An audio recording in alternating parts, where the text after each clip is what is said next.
how important is a report like this to you? Does it validate what you think already? Are you looking at it and going, yeah, this is kind of what I expected, or are there surprises when you look at this? Well, I think working with them in the enterprise, for instance, coming from a Sitecore point of view, you don't see many agencies who are in the Sitecore world working on some of these other systems like Acquia or WordPress or, Drupal or WordPress. I do think there's a line of demarcation often there. Some of the companies like ours who are much larger and can build a practice where there's demand for a WordPress, they will. I have heard that happen. But I think in general, what I tend to see from the Sitecore point of view is Contentstack has come on especially strong as an alternative. So I think Contentstack showing up in the leaders when they were strong performers before, right? Right. And with them showing up in the leaders, that is like the biggest, even though they're just over the line, it's a very big one.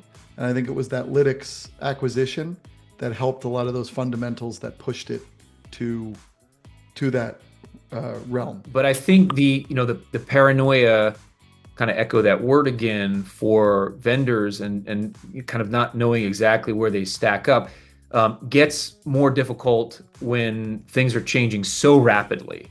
How do I stay in parity? Now, just to kind of go back to the Contentstack versus Contentful in terms of their journey as pure headless platforms into one, a composable DXP, which is what Contentstack really fancied themselves to be. Now really more of a pure DXP, whereas Contentful became what they were positioning as a content platform. And I think the problem at the time that they were both addressing that is that from a search perspective, there was still a lot of energy around headless. So redefining yourself as something other than headless could be a somewhat antithetical position to have when there are downstream solutions that are ready to eat your lunch. As different buyers come in saying, "Hey, here's a cheaper thing here that might actually fit the bill. It covers all these requirements." And maybe it's it's mock certified and it fits into the ecosystem. So there's some validation. The pricing, though, I do find in general needs to be more transparent for the enterprise, because oftentimes you will see on the websites, and this is what the partner ecosystem is for, but you'll see on the website, hey, if you're these first 3 tiers, it's this much money. If you're this tier, usually enterprise, contact us. That contact us can feel actually psychologically like a little bit of a black box, and you don't know, you feel like you're back in the car dealership.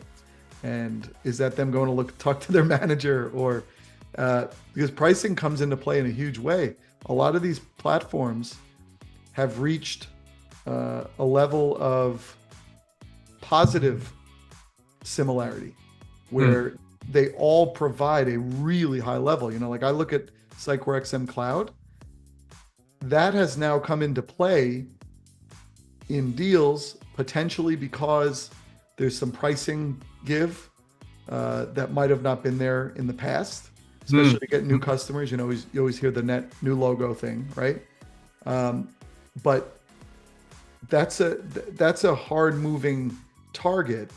And I think more transparency around the pricing, especially for some of these where they don't have great scores, will be great, because you can be going through demos, you can be talking through with a customer that this is a great service.